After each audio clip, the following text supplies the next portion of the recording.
وزارة الداخلية الفرنسية تحركت مجددا بعد تبليغ قمت به ضد المدعو مهدي الوطواط أو الوقواق تربية بيوت الرذيلة. يعطي البوليس هذاك، يعطي البوليس هذا يتلاك وش نيكماتهم الدولة يتلاكوا. خدع بوليس ضربوا بسنتوال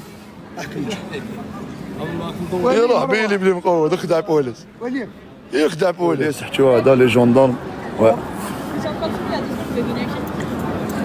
J'ai rien, madame. Mais sur moi, j'ai rien. امين ما تهضرش معاهم، امين خلينا منهم. امين ما تهضرش معاهم بزاف. هذيك اصبر نهضر معاهم. امين مسولوا فيها.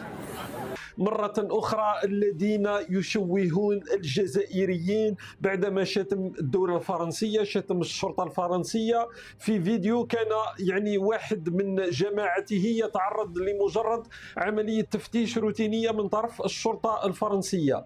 فوزارة الداخلية أعلنت نقلا على جريدة لو فيغارو بعد الفيديو اللي نشرته على منصة إكس مترجما لهذا المدعو مهدي الوطواط ومن معه، يعني أعلنت بأنه تم تبليغ منصة تسمى منصة فاغوس، وهي اليوم ستدرس يعني قضية هذا مهدي الوطواط الذي اعتقل لو تتذكروا في بداية السنة، في بداية 2025 في إطار قضية المؤثرين التي كنت وراءها، بعدما قال كلام خطير جدا. اعتقل، سجن 8 أشهر سجن.